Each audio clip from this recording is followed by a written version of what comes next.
that brings us into chapter 40, the hunt for the world serpent. I've decided that Gillie is just that one aunt that never had kids, but absolutely loves kids. And she's that like super happy aunt that whenever you call and you're like, hey, I need a babysitter, she's like, oh my God, yes, I'm going to give them all of the candy and let them stay up until whenever they want and give them all of the treats. Yes, she fits it very well. But just the parents don't care because they just want to have a night out to themselves. Like, that's what Gillie feels to me. So she, as Volke is literally having his wounds licked, she's sitting there basically telling Volke that he really shouldn't be messing with sovereign dragons anymore. Don't say. Even though he has a true form nightmare, flames still beat shadows. So Volke tries to go back and talk to Evianna about what she did, and she agrees instantly about what she did was definitely not correct. And she's already come to the conclusion that, and I quote, that I should listen to you more often. I even was like, I feel for Zelfrey so much. I know. And that's the pain I have, is Zelfrey's pain. And all I can think about is the Abyssal Hells. Zelfrey lucked out so well with this.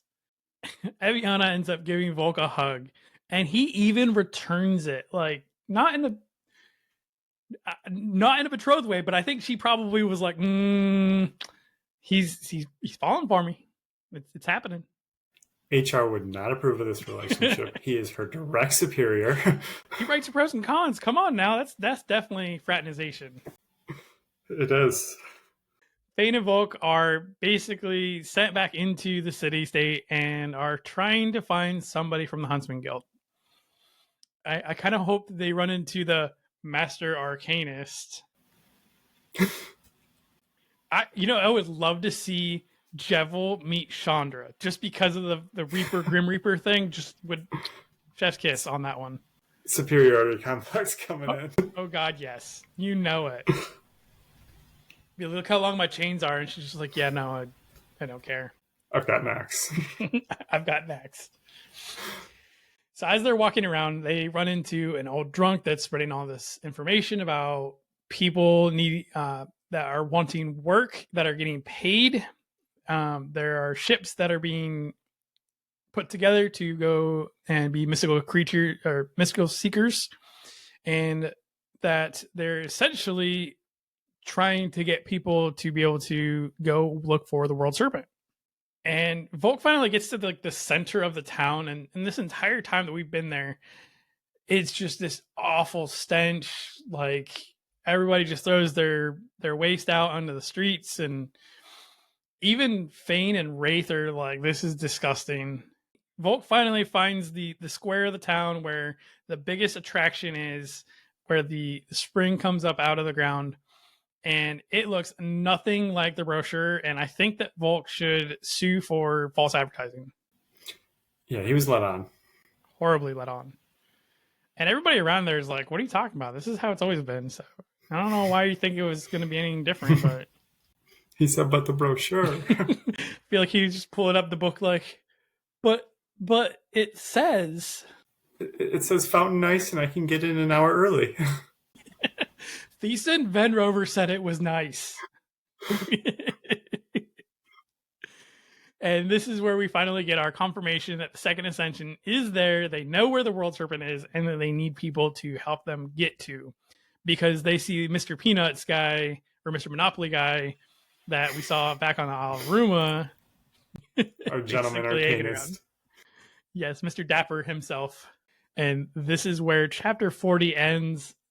And we'll pick up next week. We do want to thank everybody for listening today. And that reminder that in about a month and some change, we got the Labyrinth Arcanist coming out on December 10th. And I assume future us is going to tell past us whether we have Nickelan plushies in the future or not. So I'm going to be super excited to find that out. I know. I want my plushie. I do too. Eric, Scott, and I want to thank everyone for listening today. We post a new episode every Wednesday morning at 11 Eastern, 10 Central, and 8 Pacific Standard Time. We are on all podcasting platforms and are also on YouTube as well for video. After the additional episode airs, we post chapter-by-chapter videos every day in a smaller, easier-to-digest format. We do want to give a special shout-out to the final member of our team, Dan Mackison, one of the admins for the Frith Chronicles Wiki, link listed below, and doing his best to keep everything running smoothly behind the scenes. If you want to reach out to us, you can email us at frithguildpod@gmail.com or on Facebook or any other social media by searching for Frith Guild Podcast. Just to remind everybody, we have links to everything in the description below on both the podcast and YouTube. Scott, do you have anything else you want to add this week? Does Time Marked 2, when does that come out? Oh, I know in November, I think. It's like I'm trying to get to my notes as well. November 12th. Okay.